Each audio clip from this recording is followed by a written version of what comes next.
दोस्तों, स्वागत करते हैं आपका एक्सप्लोर ब्लिस में। तो आज हमारी महाराष्ट्र ट्रिप का डे 4 है और हम इस टाइम है शिरडी में। अभी हम शिरडी से अपनी जर्नी कंटिन्यू करेंगे मंचर के लिए।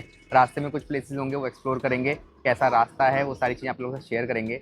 अर्ली मॉर्निंग उठ के हम लोगों ने शिरडी में जाकर दर्शन कर लिए थे, तो किस तरह के हमारे दर्शन हुए, क्या क्या डिटेल्स आप लोगों के लिए इंपॉर्टेंट हैं, वो सारी चीज़ें भी आप लोगों के साथ रास्ते में शेयर करते हैं। तो अभी हम लोग तैयार होकर ना ब्रेकफास्ट करने जा रहे हैं।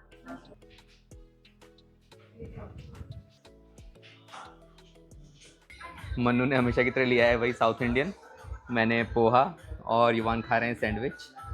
तो हम लोगों ने ब्रेकफास्ट कर लिया और गाड़ी में भी सामान ऑलरेडी सारा सेट कर लिया है। तो अभी तक हम लोगों ने इस ट्रिप में लगभग 1370 किलोमीटर ड्राइव कर लिया है।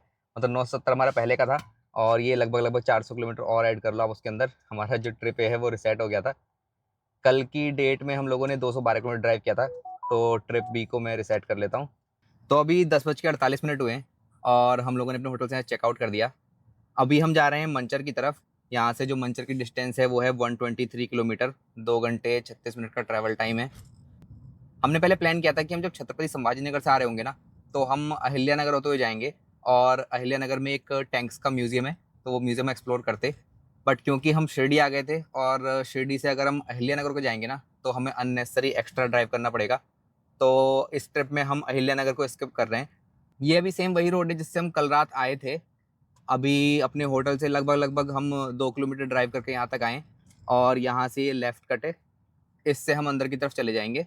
अभी हम लोग महाराष्ट्र के एक स्टेट हाईवे पे ड्राइव कर रहे हैं। हाईवे के दोनों तरफ बीच में छोटे छोटे गांव आ रहे हैं, कुछ घर हैं, तो एक डिफरेंट सा एक्सपीरियंस है। हमारी बहुत छोटी ड्राइव है ये, मतलब लगभग वही 120 किलोमीटर की ड्राइव थी।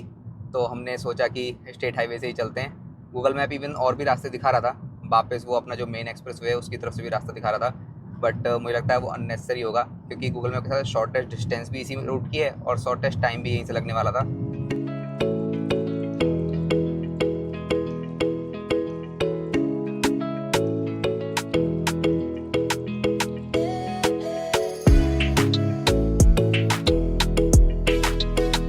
तो गाड़ी में भी कुछ स्नैक्स वगैरह खुल गए हैं। ऑलरेडी हमने वैसे ब्रेकफास्ट काफ़ी अच्छा कर लिया था होटल में, और होटल का ब्रेकफास्ट था भी बहुत अच्छा। तो ओवरऑल हमारा जो होटल का एक्सपीरियंस था ना, वो भी मैं शेयर कर देता हूँ। रूम्स डिसेंट थे और सबसे अच्छी चीज़ जो मुझे लगी कि जो स्टाफ था वहाँ का ना, वो बहुत वेलकमिंग था। मतलब उन्होंने खुद से ही हमारे साथ सारी इन्फॉर्मेशन शेयर करी। उन्होंने हमें शिरडी का जो टेम्पल का शेड्यूल है उसका पैम्पलेट दिया कि भाई कितने बजे आरती होती है। इवन उन्होंने मुझे ये तक बता दिया कि भाई आप यहाँ से गाड़ी की एक वो ले लो, रिसिप्ट। उन्होंने मुझे लिख कर दे दिया। और जो उनका दूसरा होटल है बिल्कुल शिरडी का जो मंदिर है उसके जस्ट सामने। तो असल में उन लोगों ने क्या कर रखा है ना, जो लोग उनके गेस्ट हैं होटल में स्टे कर रहे हैं उनके लिए उन्होंने पार्किंग वहाँ पर रख रखी है। तो चाहे आप उनके दोनों में से किसी भी होटल में रुको, आप वहाँ जाकर गाड़ी आराम से पार्क कर सकते हो। पर याद से आप जो वो रिसिप्ट है ना, वो अपने रिसेप्शन से लेना मत भूलना। उसके बाद आता है कि हमने किस कॉस्ट में बुक किया था। तो हमने होटल अराउंड ये 1500 के आसपास में बुक किया था, जिसमें ब्रेकफास्ट इंक्लूडेड था। तो मुझे लगता है ओवरऑल ये गुड डील थी। वैसे शिरडी में देखो आपको बहुत बजट होटल मिल जाएंगे। शिरडी में इवन 500 रुपये से भी होटल स्टार्ट है। बट अगेन वही आपका टेस्ट के ऊपर है कि आप किस तरह के होटल में रहना पसंद करते हो। मतलब कुछ लोग हैं जो चाहते हैं कि भैया उनको तो बहुत लग्जरी चाहिए, तो आप 5-6 हज़ार 10 हज़ार वाले होटल भी बुक कर सकते हो। और कुछ लोग हैं भाई बैचलर हैं, वो घूमने निकले हैं, कम बजट में उनको स्टे करना है, तो उनके लिए आराम से 200 300 500 रुपये में भी यहाँ पर शिरडी में रूम मिल जाएंगे। और जैसे हम एज अ फैमिली ट्रैवल करते हैं तो हम एक बजट वाला ट्रैवल करना प्लान करते हैं, और बजट के जो होटल्स हैं वो आराम से आपको 1500 से लेके 2500 के अंदर में आ जाते हैं। तो कुछ इस तरह का हमारा स्टे था। जो ये रोड है ना, इस रोड से ट्रक्स भी बहुत ज़्यादा निकल रहे हैं। अब पता नहीं, कोई ऐसा हो सकता है कि कोई कनेक्टिंग रोड होगी जिस पे सारे ट्रक जा रहे हैं। बट अभी जितनी देर भी हम लोगों को ड्राइव करते हो गया ना, मतलब हमने बहुत सारे ट्रक्स देख लिए दोनों तरफ से आते जाते। रोड थोड़ी नैरो है और बीच में थोड़ा सा कहीं कहीं पर आपको पैच वर्क भी मिलेगा। बाकी अपना वही लगभग 50 किलोमीटर पर आवर की स्पीड मेंटेन करके आप इजीली चल सकते हो। पर मुझे लग रहा है कि ये कोई इंपॉर्टेंट रोड है, क्योंकि रोड के साइड पे ना जो ट्रक वालों के लिए यूरिया होता है वो भी बिक रहा है, और काफ़ी ट्रक्स भी इस रोड पे चल रहे हैं।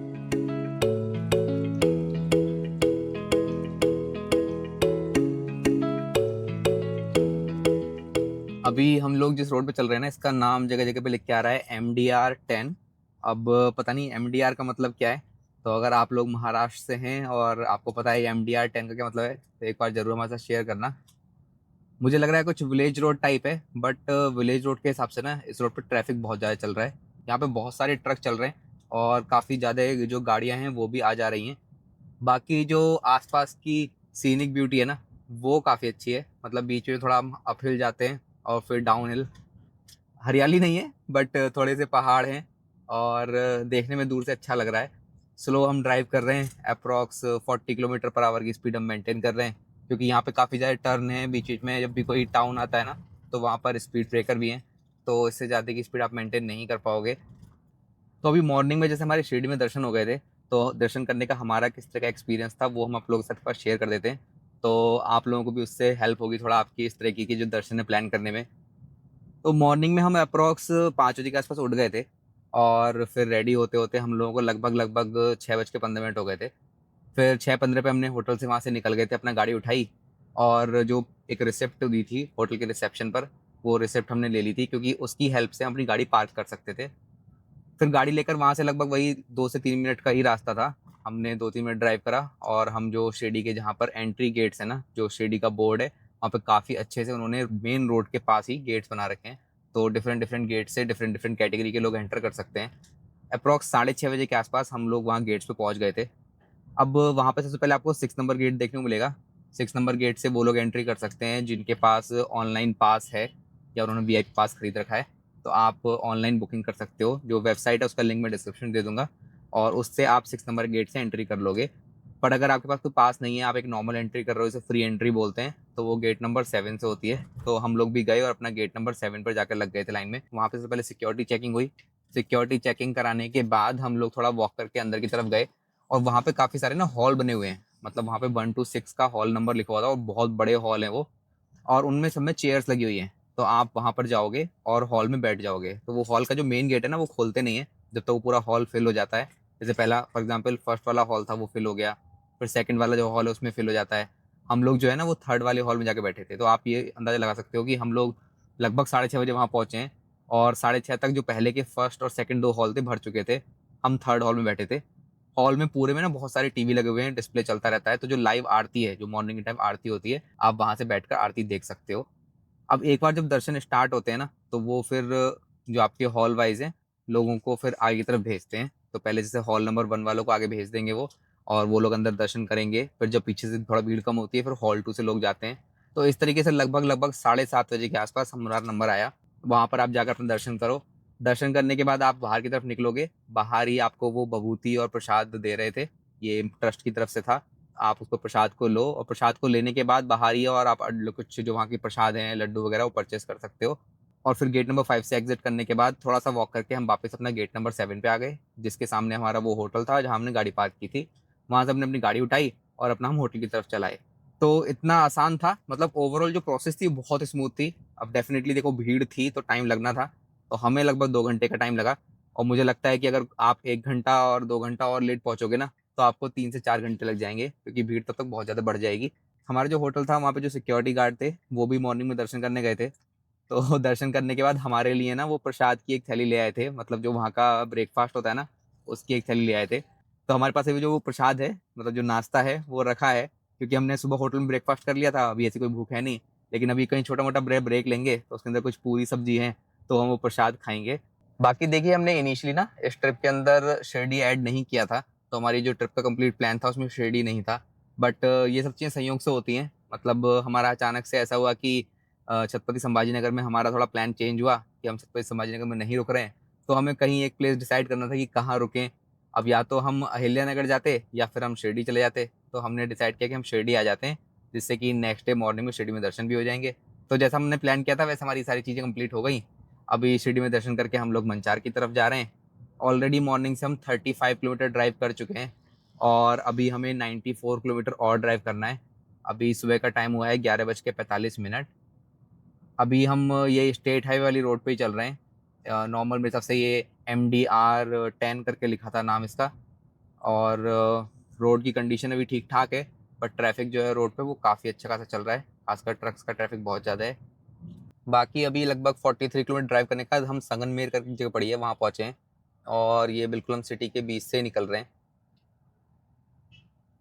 सिटी में मतलब काफ़ी शॉप्स पे मिसल पाव, पोहा और भेल ये सारी चीज़ें बिक रही हैं।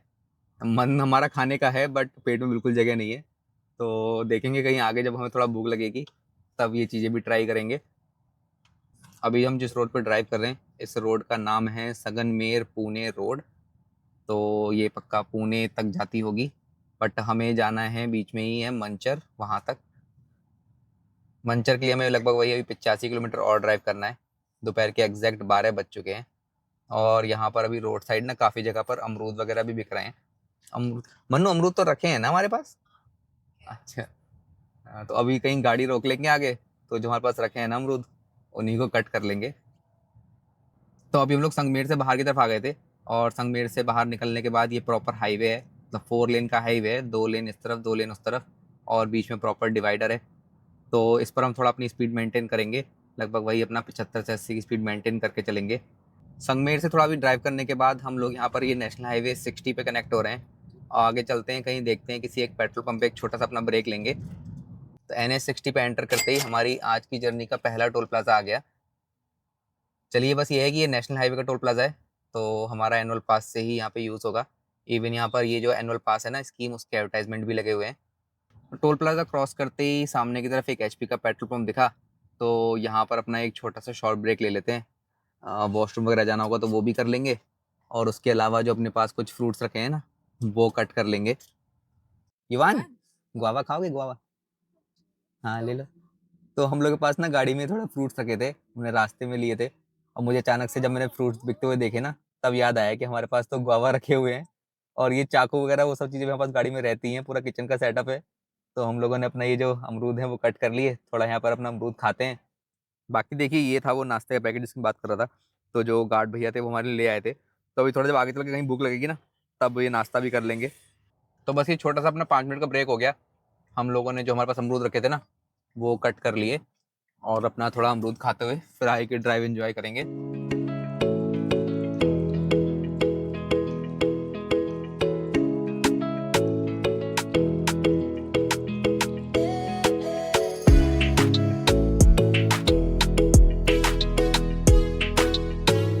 सामने महाराष्ट्र राज्य परिवहन की एक बस जा रही है, उसके पीछे लिखा है लाल परी। तो जो अपनी महाराष्ट्र की बसेज होती है ना, जो पब्लिक ट्रांसपोर्ट है, उनका कलर इस तरह का रेड होता है और ये लाल परी नाम जो है ना वो बिल्कुल जच रहा है इसके ऊपर। बाकी इस तरफ कुछ नीचे ऐसे घाटी सी है कि हम अभी पहाड़ी पे चल रहे हैं। नीचे की तरफ कुछ गांव है और खेती हो रही है और सामने की तरफ कुछ इस तरह के पहाड़ हैं। बिल्कुल दो पहाड़ों को काट के उसके बीच में से ये रोड बनाई गई है, मतलब बहुत सुंदर लग रहा है ये। बाकी धूप बहुत तेज है, तो अगर यहाँ थोड़ा ठंड होती ना तो बहुत अच्छा लगता, बट अभी बहुत चटक धूप है और अच्छी खासी गर्मी लग रही है। गाड़ी में AC ऑन है, मतलब फर्स्ट डे ऐसा हुआ था कि हमने गाड़ी में AC नहीं चलाया था, बट जब से फिर हम MP से महाराष्ट्र में एंटर हुए ना, तब से गाड़ी में जो AC है वो परमानेंट चलाना ही पड़ रहा है हम लोगों को। NH 60 पे आज की जर्नी का ये हमारा दूसरा टोल प्लाजा है। यहाँ पे जो टोल के चार्जेस हैं वो हैं 130 रुपीज़, बट अगेन ये नेशनल हाईवे का टोल प्लाजा है, तो यहाँ हमारा एनुअल पास यूज़ होगा। अभी हम सुबह से 97 किलोमीटर ड्राइव कर चुके हैं और इस 97 किलोमीटर में ना, मतलब काफ़ी सारा ड्राइव तो हमने स्टेट हाईवे पे किया था जहाँ पे कोई टोल नहीं था, और इस NH 60 पे हमने जितना ड्राइव करा उसमें ऑलरेडी 2 टोल प्लाजा आ चुके हैं। तो एक पिछले टोल प्लाजा पे 110 का टोल था, यहाँ पर 130, मतलब 240 रुपये का टोल आ चुका है।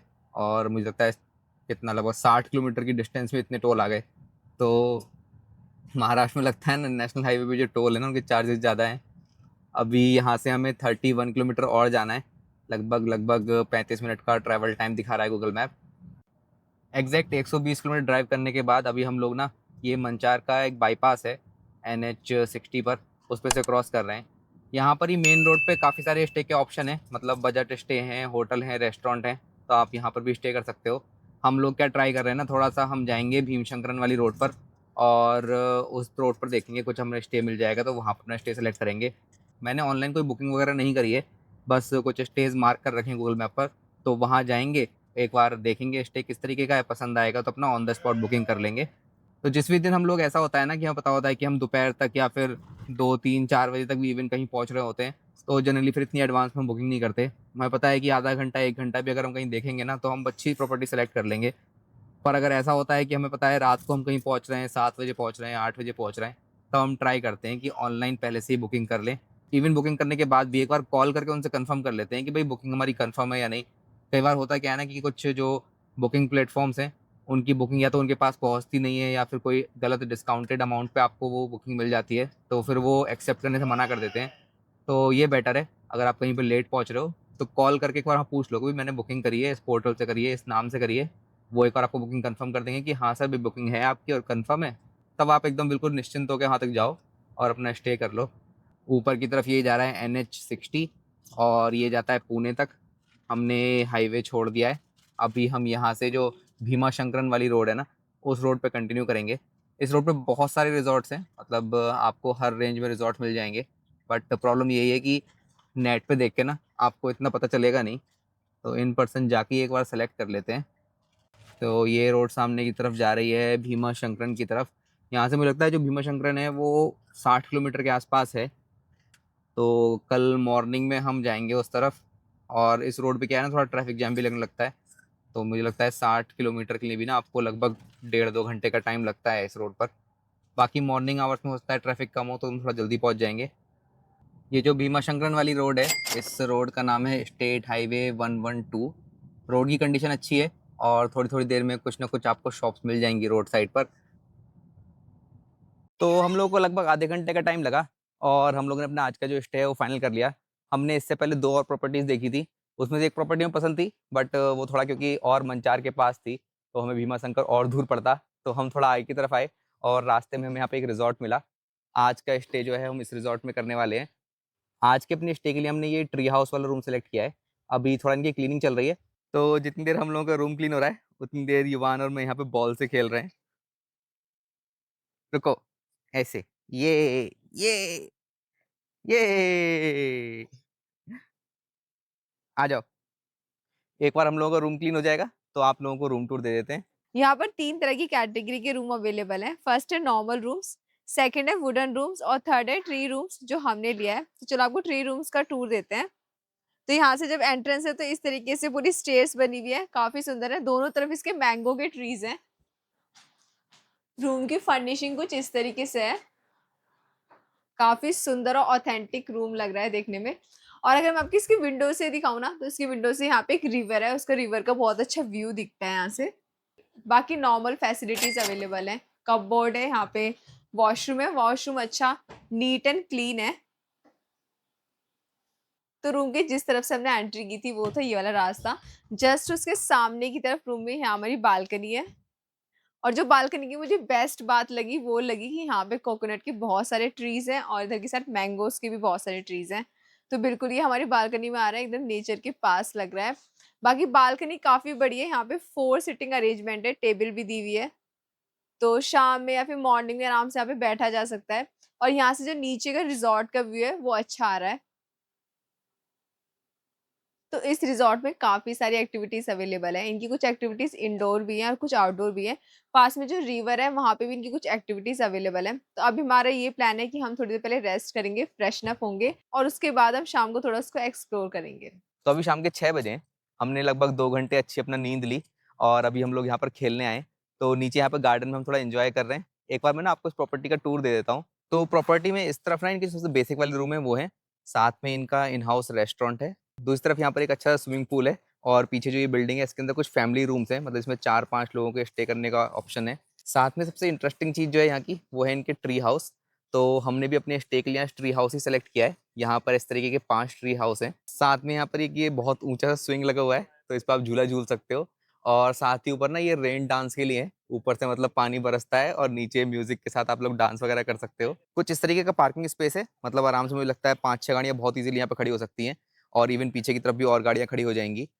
इसी के साथ में यहाँ पर एक ये अच्छा सा आम का पेड़ है और इसी के पीछे ना 4 जो हैं वो वुडन कॉटेजेस हैं।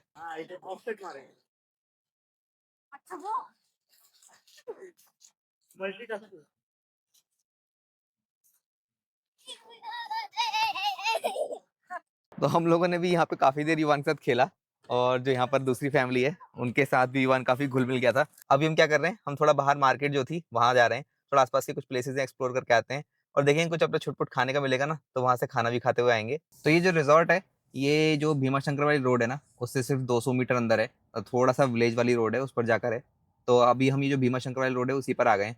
पीछे भी काफी अच्छी हमें मार्केट दिखी थी। हम थोड़ा आगे की तरफ जा रहे हैं, आगे कुछ मार्केट दिखा रहा है गूगल में, वहां पे चीजें एक्सप्लोर करके आते हैं। तो 5 मिनट की ड्राइव करके हम लोग ये आए हैं घोड़े गांव मार्केट। मतलब काफ़ी चहल पहल है मार्केट में और काफ़ी सारी शॉप्स भी हैं। हम लोग ढूंढ रहे हैं कोई ऐसी जगह जहाँ पर ना कुछ हम महाराष्ट्रियन फूड ट्राई कर पाएँ। मेरा मन है मिसल पाव खाने का। तो कुछ अच्छा सा रेस्टोरेंट देखते हैं जिसकी रेटिंग बढ़िया होगी, वहाँ पर मिसल पाव ट्राई करते हैं। तो हम लोग गूगल मैप पे ना रेटिंग देखकर अभी यहाँ पर आए हैं। ये है आशीर्वाद फैमिली रेस्टोरेंट। तो यहाँ पर भी देखते हैं, जो चीज़ हम ढूंढ रहे हैं वो हमें मिल जाएगी।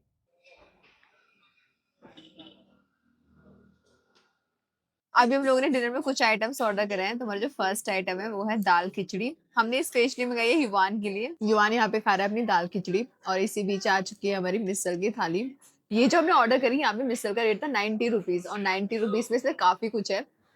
ये है मिसल, इसके साथ उन्होंने दिया है 2 पाव, 1 पापड़, ये कर्ड है, और एक है इसमें रसगुल्ला भी, जो युवान जरूर खाएगा। और ये है उसके साथ जो सब्जी आती है मिसल की। तो देखने में काफी टेस्टी लग रहा है।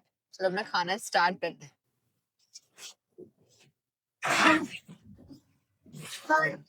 तो हम लोगों ने खाना खा लिया। खाना बहुत ज़्यादा टेस्टी था। बिल आया हमारा 268 रुपीज़ का। अभी और थोड़ा मार्केट में घूमते फिरते वापस अपने रिजॉर्ट की तरफ चलते हैं। तो हम लोग डिनर करके अपने स्टे पे वापस आ गए हैं, और यहाँ पे काफी अच्छा लग रहा है। अभी युवान भी, जो यहाँ पे स्टाफ है, उनके साथ खेल रहा है। हम थोड़ी देर यहाँ पे बैठेंगे। अभी जो यहाँ की वाइब्स है बहुत ही पीसफुल है। पीछे ही जो इस रिजॉर्ट के है ना, एक नदी है, तो उस नदी की आवाज आ रही है काफी अच्छी। और यहाँ पे एक स्विमिंग पूल भी है।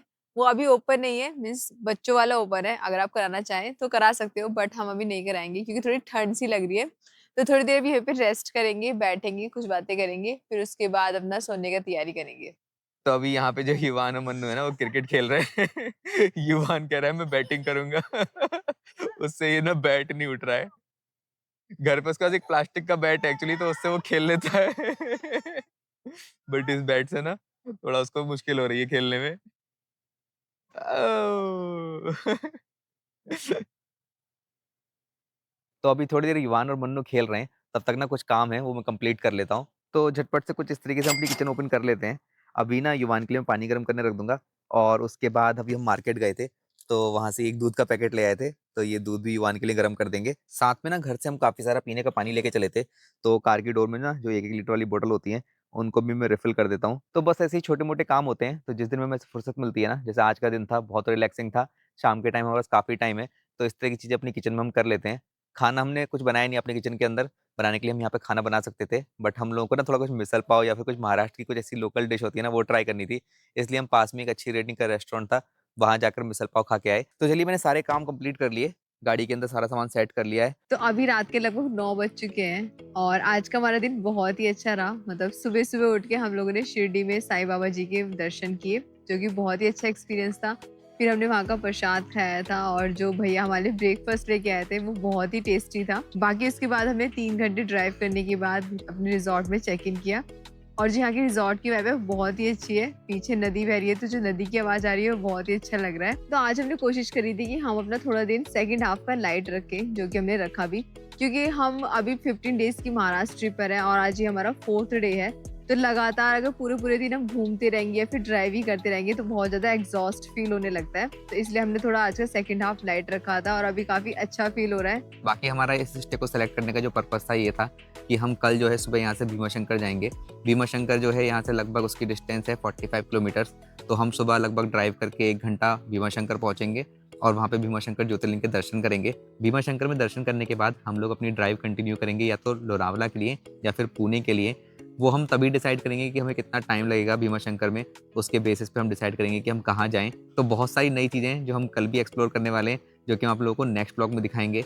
इस पूरी महाराष्ट्र ट्रिप में ना हम ट्राई कर रहे हैं कि मोस्टली हम प्लेसेस पे जाएँ, जहाँ-जहाँ पे घूमने के प्लेसेस हैं, जो आपके जैसे वर्ल्ड हेरिटेज साइट है, हमने आपको अजंता घुमाई, एलोरा घुमाई, तो ये सारी चीज़ें हम कवर कर रहे हैं। साथ ही साथ कुछ जो पीसफुल लोकेशंस हैं, जैसे कि आज हमने अपना स्टे रखा, या फिर उसके बाद हम अपना स्टे मान लीजिए लोनावला में रखते हैं या फिर महाबलेश्वर में रखते हैं, तो वो एक पीसफुल स्टे होगा, रिलैक्सिंग डे होगा। तो वो सारी चीज़ें आप लोगों के साथ शेयर करने का ट्राई कर रहे हैं। तो यही था हमारा आज का दिन। इस ब्लॉग में हम आप लोगों के साथ यही शेयर करना चाहते थे।